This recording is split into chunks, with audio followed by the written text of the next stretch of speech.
Hello and welcome to Nick Talks. Today I want to talk about Britain and slavery, and here's an article I wrote a little while ago. The more I read about slavery, the more I realise I know nothing. I have spent most of my life with only two reference points to this horrendous practice. As a child, I watched films like Spartacus and Ben-Hur. They highlighted slavery in the Roman period. In primary school, I read about the Transatlantic slave trade. At home, I watched a TV series called Roots every Sunday evening. And at some point in my teens, I learned that the word slave derived from the word Slav, because so many Eastern Europeans had been enslaved. I grew up believing I knew everything there was to know about slavery. I was wrong. The British have an amazing and proud history in fighting slavery, not just in the UK, but outlawing the practice in most of the world. This sounds so crazy that I must be making it up to appease my white guilt. Allow me to explain a little further. Slavery is an evil we have practiced forever, since the beginning of time. It is recorded in the earliest texts, depicted in the earliest carvings. It was the norm. It was not looked upon as evil, just the natural order of things. The strange thing about the history of slavery is that some people thought it was wrong. William the Conqueror became the King of England in 1066 and outlawed the sale of slaves abroad. He commissioned a survey of the land to discover what he'd conquered and what he could tax. This document informs us that 10% of the population were slaves.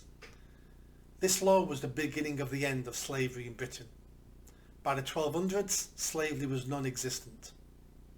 During the 16th to 19th century, African slave traders raided Britain and Europe to capture Christians as slaves.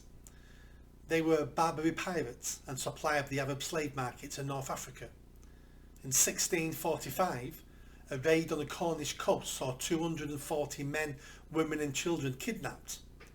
Parliament sent Edmund Carson to Algiers to negotiate the ransom of their release.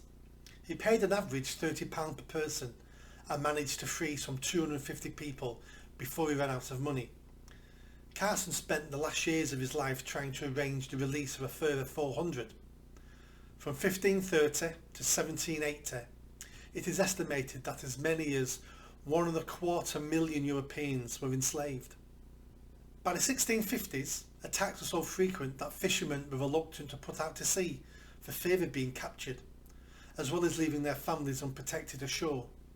The pirates were so brazen they based themselves on Lundy Island in the middle of the Bristol Channel. Oliver Cromwell instructed that captured pirates should be slowly drowned. The development of the Royal Navy was a necessity to protect the coastline from these raids. Britons will never be slaves is a line from Rule Britannia. It is a reference to the favouring coastal towns. Eventually, we took the fight to North Africa in the Barbary Wars. The British and Dutch in 1816 finally broke the pirates. They liberated more than 4,000 Christian slaves. In the 18th century, the transatlantic slave trade had become big business. British ships set sail to West Africa for slaves captured by local rulers in exchange for goods. Slaves were shipped across the Atlantic and sold for labour in plantations. The ships were reloaded with sugar and rum and returned home. By the middle of the century, London had a large African population, free and enslaved people. The total number may have been around 10,000. There was a lack of clarity in law on non-British slaves who were purchased elsewhere and brought to Britain. In 1701, the Lord Chief Justice ruled that a slave became free as soon as he arrived in England. In 1729, the Attorney General and Solicitor General viewed that slavery of Africans was lawful in England. Lord Henley said in 1763 that as soon as a man sets foot on English ground, he is free. Final answer came with the runaway slave James Somerset. He was a slave of a Boston customs officer. They came to England and Somerset escaped. Captain Knowles captured him and prepared to leave for Jamaica. 3 abolitionists stopped the deportation. Somerset's fate was placed in the hands of the court. In his judgment of 22nd of June 1772, Lord Chief Justice William Murray deemed that only an Act of Parliament could approve slavery. Somerset was set free. After reading about Somerset's case, Joseph Knight resigned as a slave. He had been purchased in Jamaica and brought to Scotland. He filed a freedom suit on the grounds that he could not be held as a slave in Great Britain. The court ruled that chattel slavery was not recognised under the law of Scotland. Slaves could seek court protection to leave their master or avoid being forcibly removed from Scotland. In 1783, the anti-slavery movement began. The Quakers founded the first Abolition organisation. The buying and selling of slaves was made illegal across the British Empire in 1807. Owning slaves was outlawed completely in 1833.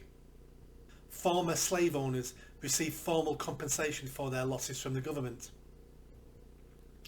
The Royal Navy was instrumental in ending the world trade in slaves. The West African Squadron was formed at a substantial cost in 1808. Its task was to suppress the slave trade by patrolling the coast of West Africa. The death rate of sailors was twice that of similar postings due to tropical diseases. Between 1808 and 1860, they captured 1,600 slave ships and freed 150,000 Africans. The pursuit and capture of slave ships was celebrated back home by the general public. Successes were often memorialised in souvenir engravings. This British campaign is considered the most costly international moral action in modern history.